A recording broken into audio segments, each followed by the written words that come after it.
Can you hear the little M&Ms crying out? Ah! Don't eat me! Ah. Hey, did you hear what one peanut said to the other peanut? Don't be nutty. Good afternoon, Facebook land. Hello, everyone. It's time once again for your weekly ASBA update. I know you've been waiting all week. If anybody's watching, hey Steven, if you're out there, maybe you're not, you'll see it on video. It's fine. So, want to start real quick. We're going to cover a couple of bills for next week. But before we do that, we owe you a recap of what happened last week. Late into the night, 8:30 at night on Monday, 5 o'clock on Tuesday. I know. Lee will start off with that, and then we'll go to Carol. Yep, so we had our first long committee of the year. Great times. Covered a lot of ground in House Education. One bill that passed that we were opposing is House Bill 2013. It passed on a vote of 6-5. That's the bill that would, instead of allowing a teacher to decide to retain a student if they hadn't met the minimum qualifications, it would require a teacher to retain a student. They could petition the governing board for special exemptions, but that goes around the current practice of teachers having the flexibility and the board approving, making it more onerous.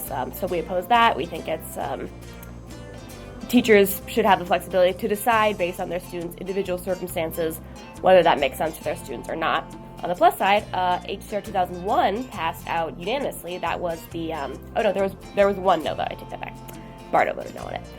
That was the bill that repeals all the English-only statutes for English language education and would send that to the ballot in the general election. They made it pretty far last time, so we'll see how it goes this time, but we're hopeful. And then there was one more we opposed that Carolyn's going to explain. Okay, so House Bill 2015, it was requiring governing boards to approve any additional materials or instructional aids before using them in the classrooms. So that would take a lot of time to approve prior to using it in the classroom. Yeah, so under that one, you couldn't use any supplemental book or material that hadn't been previously approved by the governing board, as opposed to now where you can take it for ratification later. A lot of work, and also we're not quite sure how far it would go because supplemental materials aren't defined in statute. So, bit of a red flag. We'll keep working on it. Also, and just a quick note, in Senate Education last week, there was a pair of measures that had to do with the Proposition 301 sales tax. We are looking at those now. It would have raised the sales tax from 0.6 to 1 penny, so an increase of 0.4. We're not quite sure what the status of those is relative to the legislature's ability to pass them, but the bill, Senate Bill 1059, has some changes to the distribution of the Classroom Site Fund, which we are trying to figure out and weigh in on. So we have a summary online of what that bill does, so look back through your updates from last week and you can click on there or look it up on our position thing. So next week, we got big agendas next week. We're closing in on the deadlines for bills to be heard in their House of Origin. So next week's ed agenda is a couple pages, but just a couple of highlights. Senate Bill 2089, or I'm sorry, House Bill 2089 would require the creation of threat assessment teams for every school in the state. Not specifically one team per school, but every school would need one. Does not include charter schools though, so that's an issue, which we're trying to look at. There's also a number of questions about capacity and training and things like that, so we're taking a look at that. On its face, probably a good idea, but we're looking at resources for implementation. The other one that is interesting on here is House Bill 2110. It's a mirror of the one in the Senate from a couple weeks ago that would allow for the discipline of non-certified employees. And then there are a number of issues about unification and consolidation, none of which on this agenda are bad per se or problematic, but they're cleanups and things like that. One thing that is interesting on here is the, where to go? I got it. I don't got it. Is it the Senate?